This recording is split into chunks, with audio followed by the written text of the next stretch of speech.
Welcome to Type Tune Tint. I'm Tom Kranz.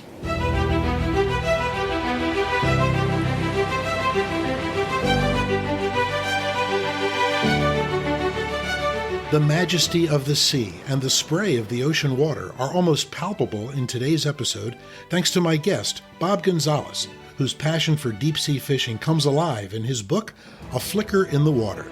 It's not just a story of catching fish, it's a deep dive into the emotional and historic bonds man has with the sea, epic battles with gigantic creatures, and cheerful tales of a lifelong father-son relationship. And I'm joined right now by Bob Gonzalez, lifetime fisherman and author. The new book is called A Flicker in the Water, and we're going to talk in detail about his life as a fisherman, about fishing. Bob joins us from his palatial estate in Destin, Florida, and I join you from my palatial estate in Little Fanwood, New Jersey. Bob, thanks for getting up at a fairly early hour and connecting with me today. This is great. Well, hello, Tom, and don't worry about the hour. You know, fishermen like to get up early. Yeah, I'm usually up by 5:32. I don't even know why. I just ever since I retired, my body clock is totally screwed up, but it's okay. By 9 o'clock, my day's half over usually, you know? So as I said, the reason we're here is your book, A Flicker in the Water, which is really it's a kind of a first person account, although you kind of tell it in the third person. You referred to Bob Jr. and Bob Sr. instead of me, you know, and that's okay. I kind of get it. But let's talk about, first of all, a little bit of your background. You're 30-year Floridian, and I'm guessing a lifetime fisherman. Where did you first get the fishing bug? Did you get it from? Is it in your genes, or did you learn it, or did your dad pass it down, or how did that happen? Well, I liked it from the time I was a little kid. 7, 8 years old. I used to like to catch fish, and even in the lakes, in the freshwater, bluegills and sunnies. And I used to fish with my dad in New Jersey at Barnegat Light. We would go every summer. I was raised in Pennsylvania, but we used to travel to Barnegat Light, New Jersey, and fish for bluefish, and then in the summer and cod in the winter. And he actually grew up in Cuba, where there was a lot of fishing.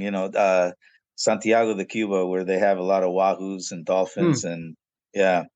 So that's where I got my first taste of it, was in New Jersey. Cool. Yeah. Well, so I'm of course familiar with where Barnegat Light is. New Jersey is one of my, and full transparency to both you, your dad, and my viewers and my listeners. I am not a fishing guy. I've been fishing in my 68 years of life exactly twice. One time when I was a teenager, I went out on a friend's rowboat on a lake in the Pocono Mountains. Okay. And we caught these little fish called sunfish. Yeah. Right? They're not eating fish. They're these beautiful little yellowish orange fish. And we caught them and then we threw them back. And I said, oh, this is kind of cool. And then the second time I fished, I was an adult. My wife and I went out on a friend's Boston Whaler, which is a small kind of flat bottom fishing boat, into the bay off of Ocean City, New Jersey. And the sea was really choppy that day. We didn't go out really far, but it was so rough. I was sick the entire time.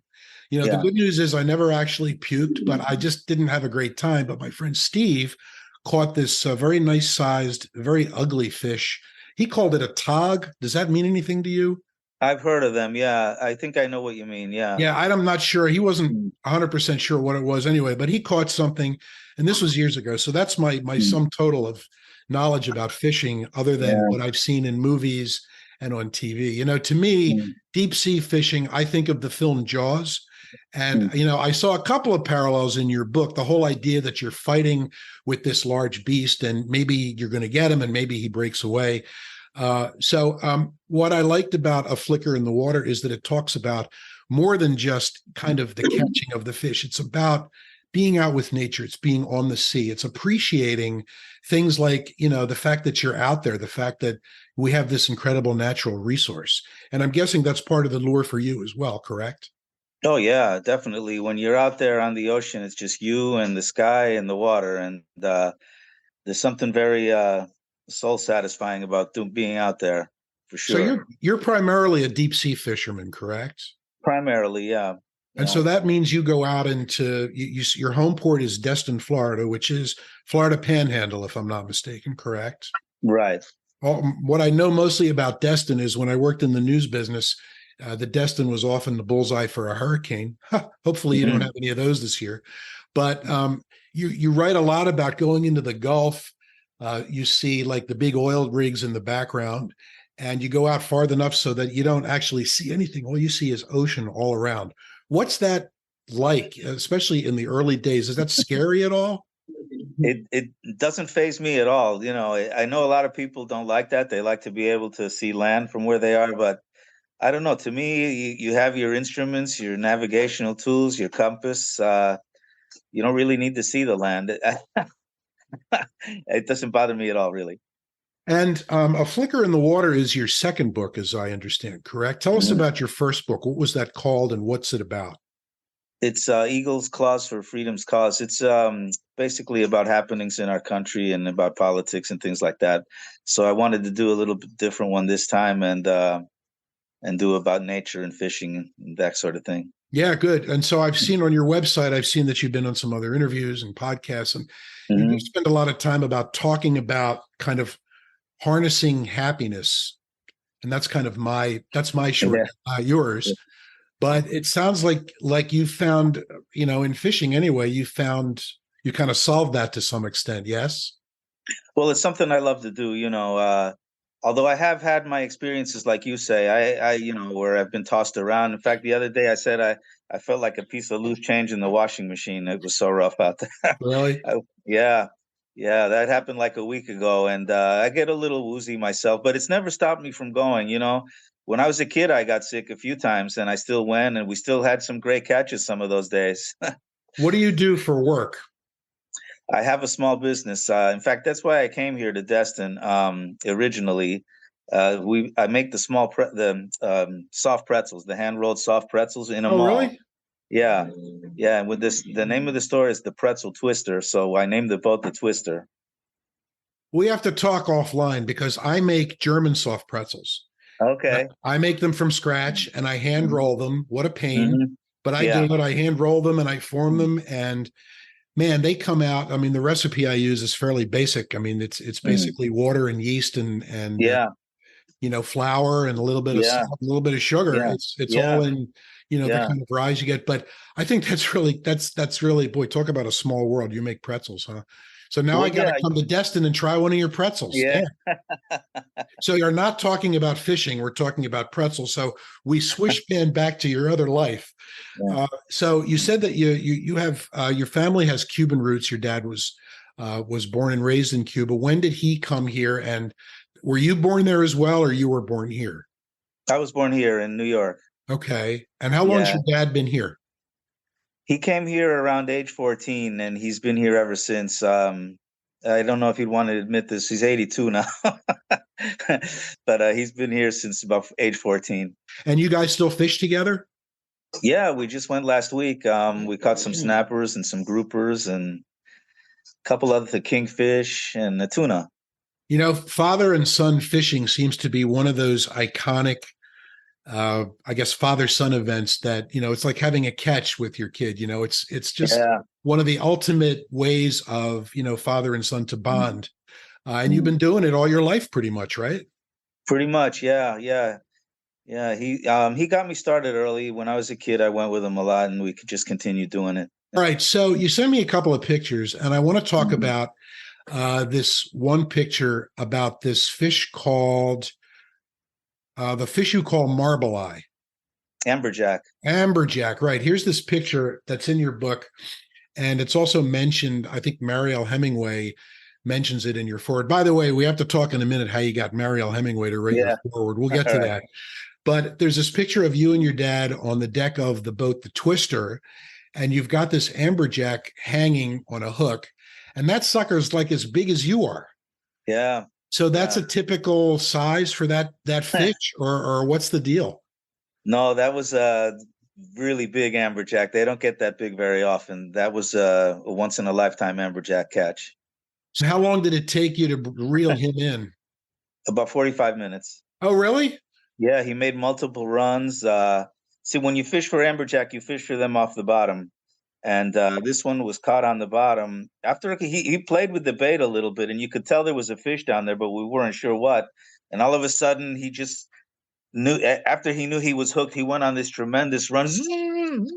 He's peeling line, and I had to throw the boat in gear to pull him out because they'll go back in the crevices, in the shipwrecks. They'll get tangled up in there and stuff. So we pulled him out of there, and he made 4 or 5 runs, and finally you saw these bubbles coming up from the bottom of the water. I'm thinking, what is this thing? I thought maybe a grouper or something, or a shark, but it turned out a big whoosh came up in the water, belly up, and it turned out to be this fish that I named Marble Eye, a greater amberjack, they call that. Yeah. And, So you'd have to put that in as among your top 10 catches, I would imagine. oh yeah, easily. Maybe Yeah, top five even. Yeah. So what do you do with an amberjack that size once you catch him? Do you eat him, or do you mount? What do you do with a fish like that? Yeah, you can eat him. This was an old fish. That's why I named him Marble Eye, because he was blind in one eye. He had no pupil. It just looked like a blue marble in one eye.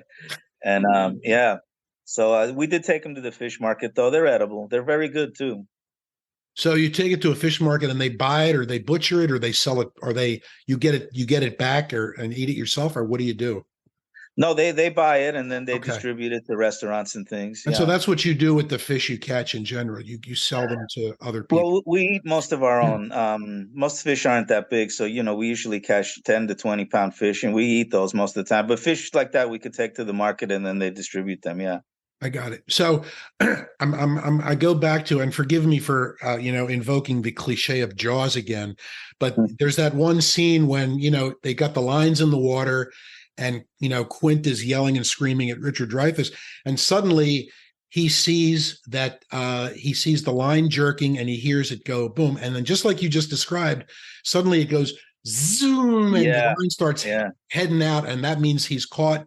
He's caught the shark, and it just keeps going and going and going. Is that what happened in this case? And is that what happens often with those bigger fish?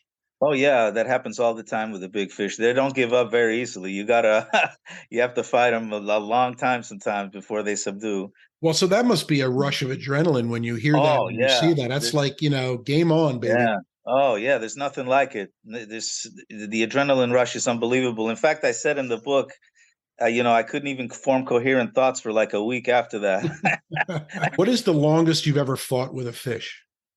Probably like 4 or 5 hours. Is that right? In fact, yeah, that fish was the fish that inspired the title of the book, A Flicker in the Water, because it was hooked, and we didn't know what it was, but this one took out so much line, we had to attach another fishing rod with another line to it, and it almost took all the line out of that one.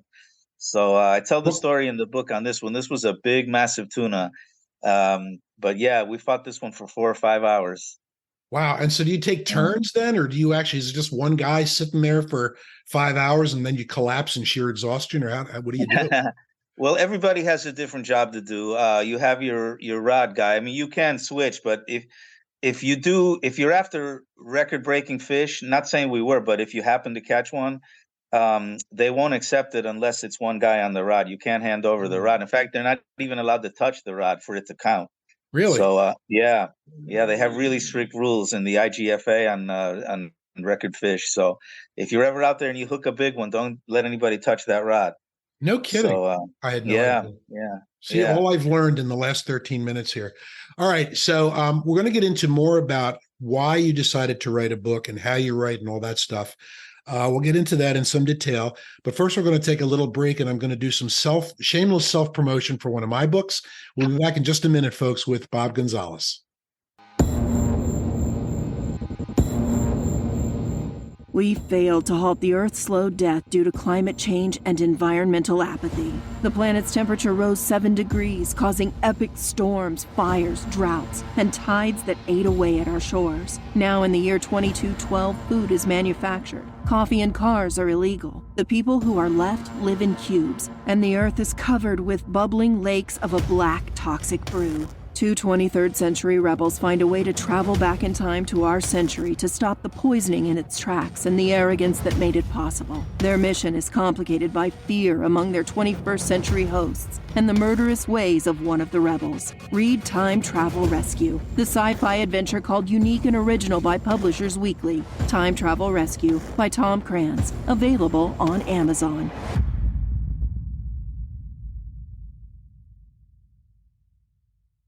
Back with author and fisherman Bob Gonzalez, author of the book A Flicker in the Water. How long's the book been out now? About a year and 2 or 3 months. Okay, and it's available on Amazon and on a website called flickerinthewater.com, I'm guessing. Yeah, Amazon, Barnes and Noble, anywhere books are sold, and my website, flickerinthewater.com. Yeah, so There's a lot of stuff on that website that's not in the book. Like you said, there's videos there and interesting things about the ocean. Oh, I saw that. Yeah, there were nautical terms and a little bit more about you. And yeah, it's very cool. It says right on the cover, forward by Marielle Hemingway. How did that happen? Well, Marielle works with my publisher, Mindster Media, and they give her scripts and they give her manuscripts. And if she likes them, she'll work with you and endorse them. And thankfully, she liked mine because I think it hit close to her home for her, because Old Man and the Sea was written in Cuba at the time my dad was there. So we described events in Cuba, and we described, in fact, her name Mariel comes from the port of Mariel, which is near Havana, Cuba, where Old Man and the Sea was written. So my dad was on the other side of the island in Santiago, which is actually the main character's name in Old Man and the Sea. So it was a natural fit, and she enjoyed it. She said it spoke to her with deep appreciation, and I was really grateful for that. Well, that's awesome. So Marielle Hemingway, former, I don't know if she's still doing any acting, but her father was Ernest Hemingway, right? Her grandfather. Grandfather, that's what I meant. And so you just got a phone call one day and said Marielle Hemingway is going to write your forward? Well, we communicated online. I sent her the manuscript, and she wrote back saying she loved it, and that's how it all got started. Well, that's great. And she writes, in really glowing terms about the book and about why it connects with her. I'm not an expert on Hemingway like she obviously is, but I can definitely see the parallels in, the whole battle with the sea and the fish. Yeah. That's certainly, reminiscent of what your book is about. How long did it take you to actually get around to start putting words on paper? Well, I knew that I wasn't fishing as much because we had just sold the boat and we were looking for other ways to continue fishing. So I thought, maybe I should write a book about my experiences that I think people can enjoy and even learn some things from. I learned a lot myself when I was writing the book. There's a lot of stuff I didn't know that was really interesting. I'll give you one example. The Sea of Galilee is actually a freshwater lake. Oh, yeah. I've actually been there. I went to Israel back years ago for a TV station. Yeah. And it's not right. It's a lake. Yeah. Yeah. And the Mediterranean Sea, as wide as it is and as big as it is, the only entrance is 11 miles long. That's it. 11 miles. I don't know how fish get in and out of there, but they do, because the Mediterranean is a great place to fish. Have you ever fished in places other than the Atlantic or the Gulf? I know, just the Atlantic and the Gulf. So you haven't fished internationally yet? No. Well, that's got to be on your list of things to do, right? It's on my list. Yeah. I want to let people watching and listening know that you don't have to be a fisherman to enjoy this book, right? This book sucked me in because of all the, I guess, the descriptive nature of being on a boat, some of the details of, kind of the rock and bow. I really felt like I was on the boat, right? And it's got to be a little bit daunting. And, you take a risk when you try to write in words about the feelings and the sensations of, something so visceral as being out there. But I think you pulled it off. And as I said, that's what kept me reading. I wanted to feel like I was, I was on vacation. This guy's taking me fishing. Okay, let's do that. And that's kind of the way I approached it and why I enjoyed it. So how do you physically write? Did you decide you're going to sit down where you're sitting right now, or did you write? How did you write and where did you write? Well, sometimes I would do it right sitting at the desk like I'm doing now. Other times I would go take a walk outside, and I would sit down as the thoughts came to me and put it into my phone and have it down. And then I would just repeat the cycle. Sometimes I would do it walking. You never know when the right words will come. So always have something ready to write down or put into your phone so you keep it down. Once it's down on paper, it can't be forgotten. The whole process took about a year. Oh, really? Yeah, my book is 146 pages long, which is not it's a short read basically, but it took about a year to get it right in the way I wanted it. Okay. Did you have an editor as well, or did Yeah, you self-edit? So you had somebody a look at it? little of both. Yeah, some of both. Yeah, I had an editor, my publisher, Mindster Media. I used some of their editors as well as myself. Okay. And was that helpful, did you find? Yes, actually, the proofreading more than the editing in my case. I think the wording pretty much I got it the way I wanted to.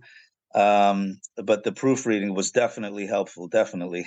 Yeah, you mean things like spelling and punctuation and formatting. Yeah, Punctuation that's and that kind. Yeah, yeah, everybody's Achilles heel. yeah, I still look at I've got books that I've written. The first one I wrote and published was 2016. I go back and every once in a while I'll actually read the published book in my hand front to end, and every single time I find something that I missed. I do all self-editing, and I have an online an app called AutoCrit that's actually really good at catching that stuff. But even now, hmm after I've read the freaking books over and over again, I see things I would have worded differently, yeah, stuff I would yeah, have said, I would have either deleted or said differently. yeah, It's yeah, just like yeah, an artist. You look at something and you say, God damn it, yeah, I should have done that yeah, instead. But, yeah, it is what yeah, it is, for sure. as Yeah. opposed to Stephen King, who I read. He did an interview once in which somebody asked him, does he ever go back and read his older, some of his first books? And he says, oh, no, that's like dead skin. It's gone. It's done. I did what I hmm did.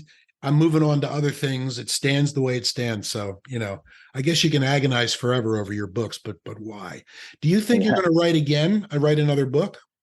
Maybe about I want to do some comedy maybe and some because I like laughs. So there were a few laughs in the book actually, but I do enjoy humor and I enjoy maybe I'll write something about baseball related. No, really? So you're a Yeah. baseball guy, baseball fan? Yeah. Yeah, I was a college ball player in Pennsylvania Really? and I was a Pirates fan back then, but now that I live in Florida, I'm a Rays fan. I was just at a book fair, and I was at a place where there were like 60 authors showing off their books. And here's what we need to do, Bob. We need to write children's books, because I Yeah. swear, man, children's books, every Uh, single table with a children's book author had three people deep, and they yeah. all had kids, and Yeah. every one of those authors writes about some specific thing. And Yeah. I'm never going to write a children's book, but if you really want to cash in, you want to make a children's book and sell it right next to your pretzels. That's what you got to do. Yeah, children's books I think they're number one. Although I will say this book, A Flicker in the Water, is good for kids starting around age 7. Yeah, I would say it's absolutely Yeah. G-rated, and Yeah. it's definitely, a family-oriented activity, fishing. And Yeah. so tell us one more time, where can we find A Flicker in the Water? Well, A Flicker in the Water is at my website, flickerinthewater.com. Any bookstore can order it for you or online at Amazon or Barnes and Noble. But the best one-stop shop for everything is flickerinthewater.com. As I said, I enjoyed the book, and I, heartily recommend it to our viewers and listeners out there. Thank you, Tom. I appreciate it. You're welcome. Thanks for joining me, and be careful out there. Okay.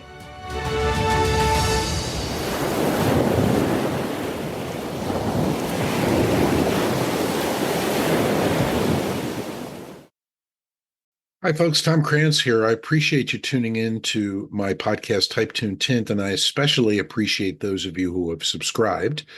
I started this subscriber thing in July of 2024, really just as a way of recouping a little bit of the costs of doing this podcast. There's website hosting, and there's WordPress additions, and occasionally I buy a book so that I can actually know what I'm talking about when I interview an author.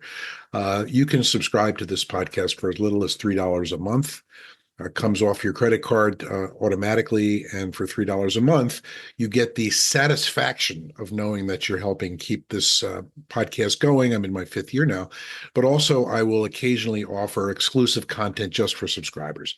So give it a shot. I appreciate you taking the plunge. You can unsubscribe anytime you want. If you have any questions or comments, of course, you know how to get in touch. So please subscribe, and I appreciate it. Thanks.